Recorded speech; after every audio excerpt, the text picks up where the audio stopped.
아멘. 하나님 말씀은 베드로전서 1장 1절부터 12절까지 말씀입니다. 신약성경 377쪽에 있는 베드로전서 1장 1절부터 12절까지 말씀 한 절씩 교독하겠습니다. 베드로전서 1장 1절입니다. 예수 그리스도의 사도 베드로는 본도, 갈라디아, 갑바도기아, 아시아와 비두니아에 흩어진 나그네에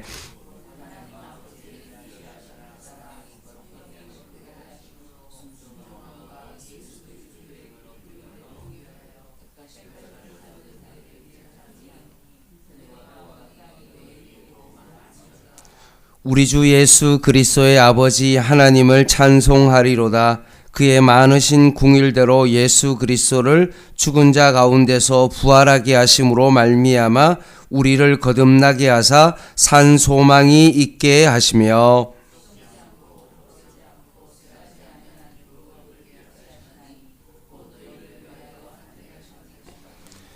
너희는 말세에 나타내기로 예비하신 구원을 얻기 위하여 믿음으로 말미암아 하나님의 능력으로 보호하심을 받았느니라.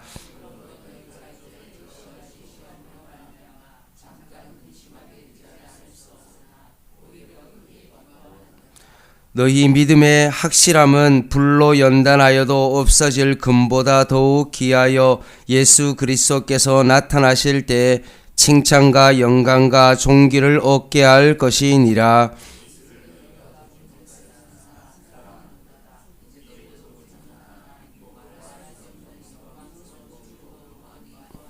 믿음의 결국 곧 영혼의 구원을 받음이라.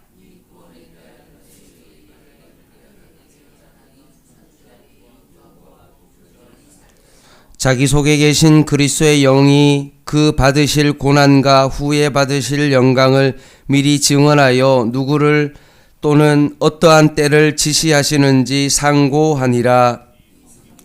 자기를 위한 것이 아니요 너희를 위한 것임. 이것은 하늘로부터 보내신 성령을 힘입어 복음을 전하는 자들로 이제 너희에게 알린 것이요 천사들도 살펴보기를 원하는 것이니라. 아멘. 베드로전서는 로마의 황제 네로가 기독교를 아주 강하게 박해했던 AD 65년경에 기록된 서신입니다.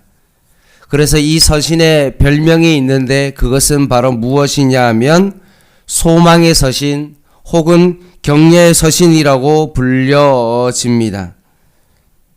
이 서신을 통해서 환난 중에 있는 성도로 하여금 앞으로 닥쳐질 그 큰 박해를 극복할 수 있도록 격려하고 고난과 시험에도 흔들리지 않는 담대한 믿음과 소망을 가지도록 권면하고 있습니다. 따라서 이 편지는 고난 속에서 우리가 이것을 어떻게 이길 수 있는지, 어떻게 이 고난을 감당할 것인지에 대한 말씀입니다. 1장 1절 말씀에 보면 그 대상이 누구냐 하면 흩어진 나그네라고 되어 있습니다.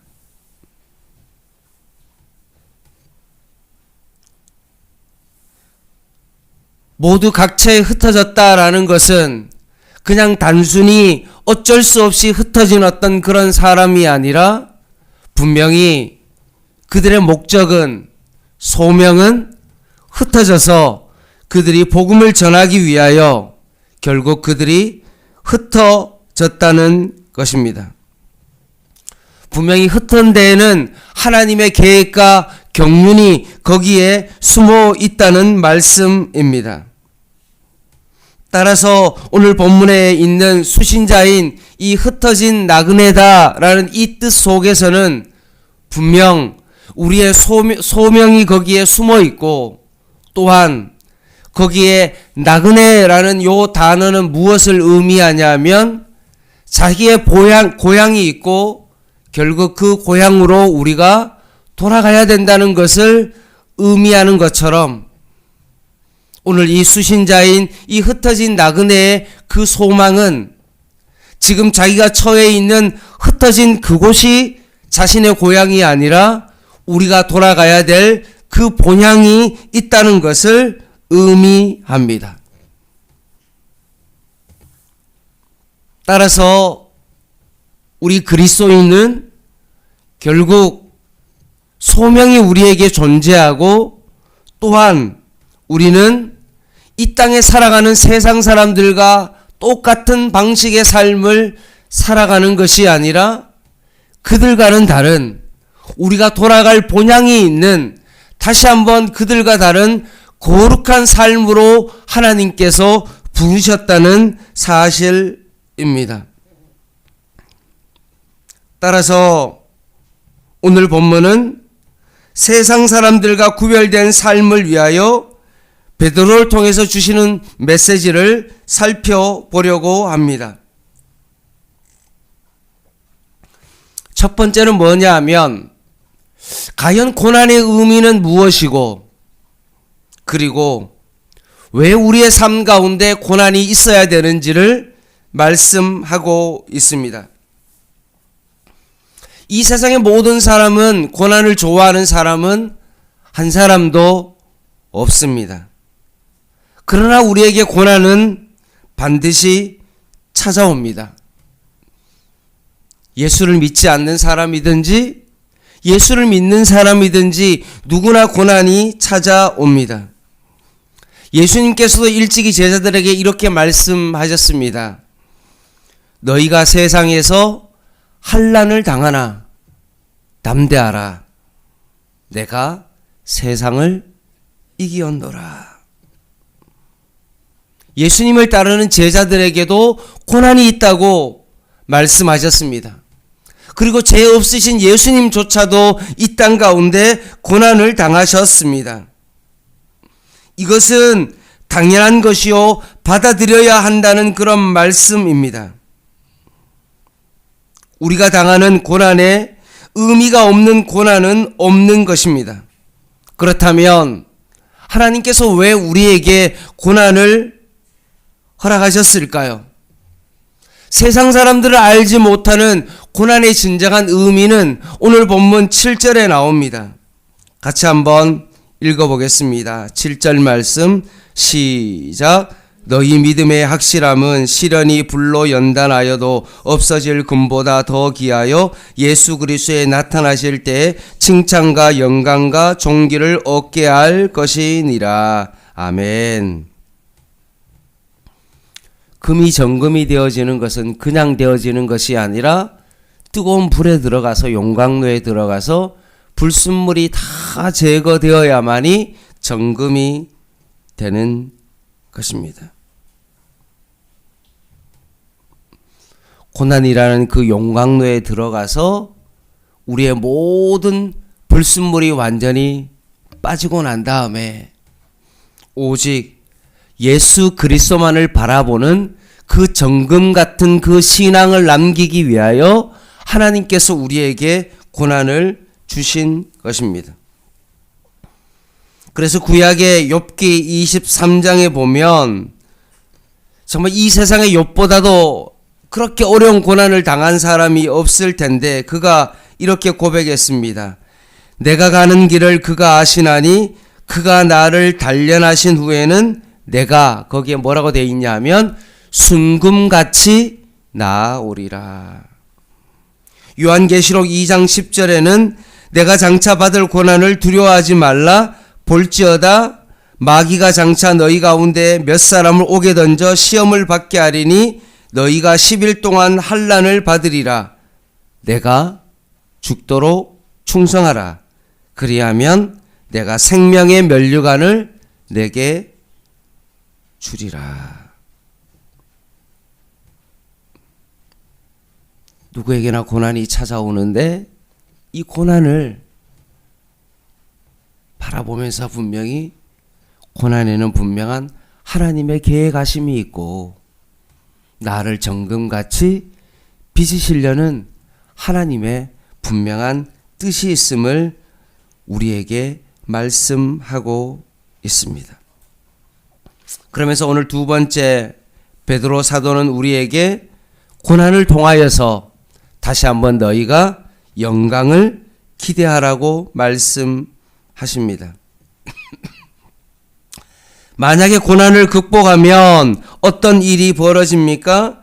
7절 하반절 말씀에 칭찬과 영광과 존귀를 얻게 한다라고 말씀합니다. 11절 말씀 같이 한번 읽어보겠습니다. 시작.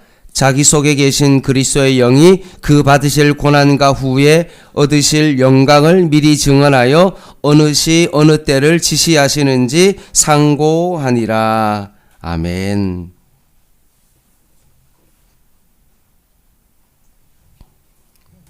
주님도 고난을 받으셨기 때문에, 그리고 주님에게 영광이 찾아왔던 사실을 우리에게 다시 한번 상기시켜 주고 있습니다. 따라서 우리가 고난 중에 해야 될 일은 뭡니까? 잘 인내하는 것입니다. 그리고 충성함으로 말미암아 하나님께 영광을 돌리는 것입니다. 고난이 찾아올 때 그냥 좌절해버리고 포기해버리고 믿음이 뽑힌 채로 그렇게 그냥 생활하는 것이 아니라, 고난이 다가올 때 오히려 더 참아내고 영광 중에 소망을 바라보면서 잘 인내하면 결국 어떻게 되어집니까? 그 모든 것들을 통해서 우리가 하나님께 영광을 돌릴 수 있게 되는 것입니다. 그러면서 세 번째 고난을 통해서 베드로 사도는 뭐라고 말합니까? 소망을 가지라고 말씀합니다. 고난이 아무리 나를 애워싸도 다시 한번 우리의 마음 가운데 산 소망을 가지라고 말씀합니다. 로마 속단회에 이런 말이 있습니다. 소망이 있는 곳에 삶이 있다. 삶의 원동력은 무엇입니까? 소망이죠. 단테 신곡에 보면 지옥 입구에 이렇게 적혀 있습니다. 여러분 잘 들어보십시오. 여기에 들어오는 자는 일체 소망을 버리라. 지옥 입구에 여기에 들어오는 자는 일체의 소망을 버리라. 지옥은 어떤 것입니까? 소망이 없습니다.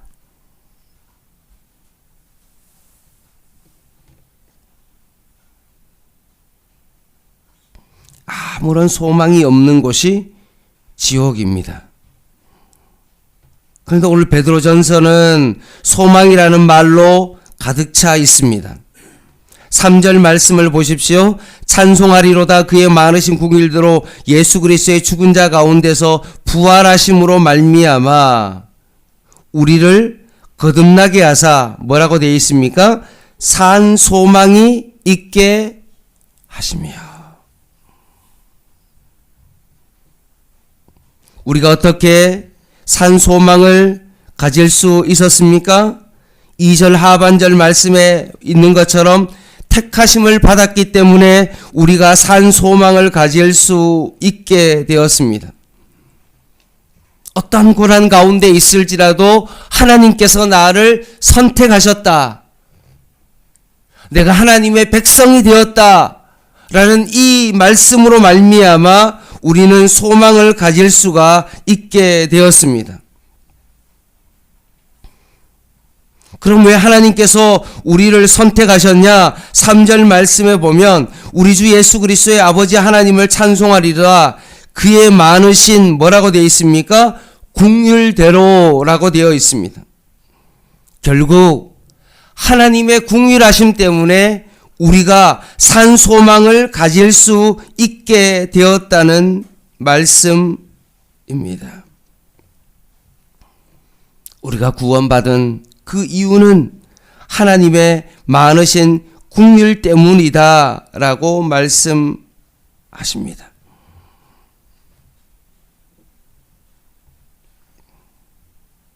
예수 그리스도를 죽은 자 가운데서 부활하게 하심으로 말미암아 우리를 거듭나게 하사 산 소망을 갖게 하셨다고 말씀하십니다. 고난 가운데도 우리가 하나님께서 궁일하심으로 말미암아 우리를 선택하셨기 때문에 결국 우리도 예수 그리스도와 함께 죽고 예수 그리스도와 함께 부활한 자로 하나님께서 우리를 부르셨기 때문에 우리는 소망을 갖고 이 고난 가운데 살아갈 수 있게 되었다는 말씀입니다. 영국의 에드워드 모트라는 그런 37살 난 캐비넷 제조공예 공장에서 일하는 사람이 있었습니다. 젊은 시절부터 공장에서 일하면서 자신의 인생 가운데 많은 열등감과 반항심과 불평과 원망으로 가득 차 있었습니다. 너무나 어렸을 때부터 공장에서 일했기 때문에 마음속에 소망이 없이 그렇게 살아갔습니다. 어느 겨울 런던 거리를 배회하다가 자그마한 교회에 들어가서 정말로 예배를 드리게 되었는데 마침 목사님이 요한복음 3장 말씀을 가지고 설교를 하고 있었습니다. 그 설교를 듣는 순간 나도 거듭나야 되겠다라는 어떤 그런 마음이 들었고 그때 성령께서 모두의 마음을 열어주셔서 결국 그가 예수님을 영접하고 거듭난 체험을 하게 되었습니다. 그리고 거듭난 이후에 모두가 그의 일기장에 이렇게 기록했습니다. 한번 들어보십시오. 내 망치 소리는 이제 노래하기 시작했다. 내 망치는 이제 춤을 춘다. 그리고 내 눈동자는 생기가 돌고 내 마음 속에는 생수가 솟는다. 예수께서 내 마음에 오셨기 때문이다. 나는 거듭났다.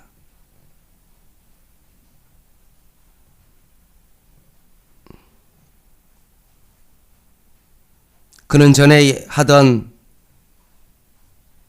목공일을 계속 했지만 완전히 변했습니다. 행복한 목공이 되었고 그의 삶은 점점 풍요로워졌습니다. 결국 자기가 일하던 목공소가 그의 소유가 되었고 그 목공소는 점점 확장되었고 에드워드 모트는 성공적인 사업가가 되었습니다. 그리고 그가 55세가 되던 해에 자기를 거듭나게 하신 주님의 은혜가 너무나 놀라워 자신의 전 재산을 바치고 싶었습니다. 그래서 사업을 다 정리하고 결국 런던에 교회 하나를 짓고 난 다음에 신학을 공부하고 나중에 그가 목사가 되었고 그리스도의 복음을 전하기 시작했습니다. 그가 복음을 전한 첫날 자기가 37살 때 거듭나게 하셨던 주님의 첫사랑을 기억하면서 그 소망을 주신 주님의 은혜가 얼마나 감격스러웠던지 주님을 향한 감사의 시를 썼습니다. 그 시가 이겁니다. 이 몸의 소망 무언가 우리 주 예수 뿐일세. 우리 주 예수 밖에는 믿을 리 아주 없도다. 주 나의 반석이시니 그 위에 내가 서리라. 그 위에 내가 서리라. 우리가 예배 전에 부른 찬송가 488장을 작사한 에드워드 모트입니다.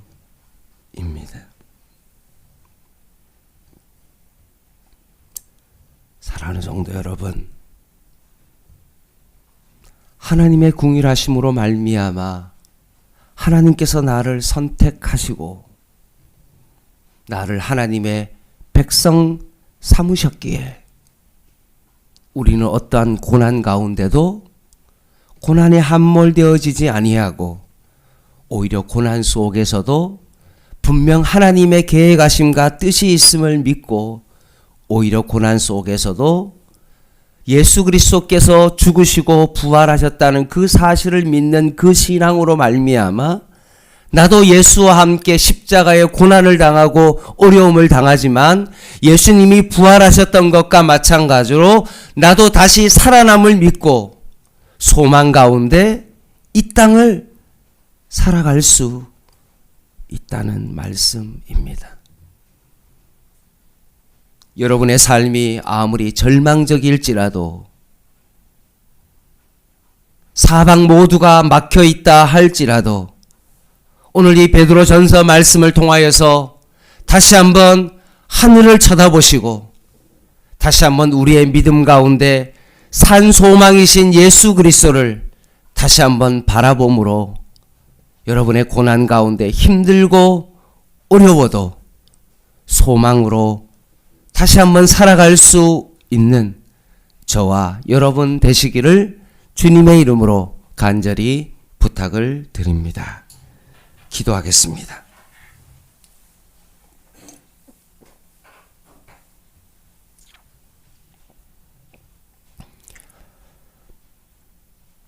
하나님 아버지, 죄로 죽을 수밖에 없는 저희들을 그냥 내버려 두지 아니하시고 궁일하심에 따라 저희를 택하시고 다시 한번 저희들에게 소망을 주심을 참으로 감사드립니다. 좌절하여 낙심하여 넘어져 있지 않게 하여 주시고 다시 한번 하나님의 영광을 위하여 소망 가운데 오늘도 믿음으로 살아갈 수 있는 저희들 되게 하여 주시옵소서.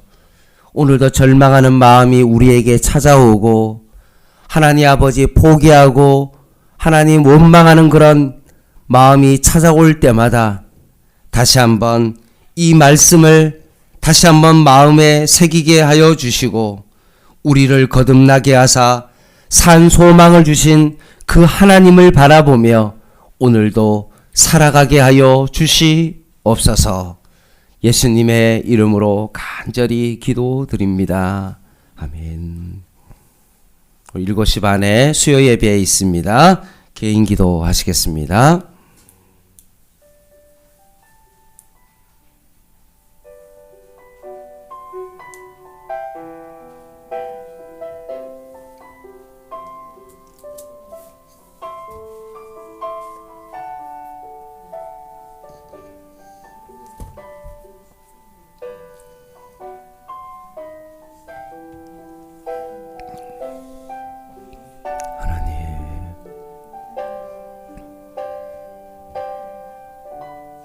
고난 가운데 잘 인내하고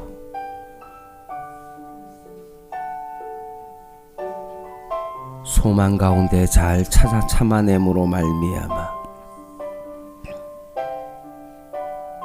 하나님 앞에 칭찬과 영광과 존귀를 얻게 하여 주시옵소서. 마지막 때에 주님 앞에 섰을 때 소망 가운데 살아온 우리의 삶을 바라보며 주님 앞에 칭찬받는 자가 되게 하여 주시옵소서.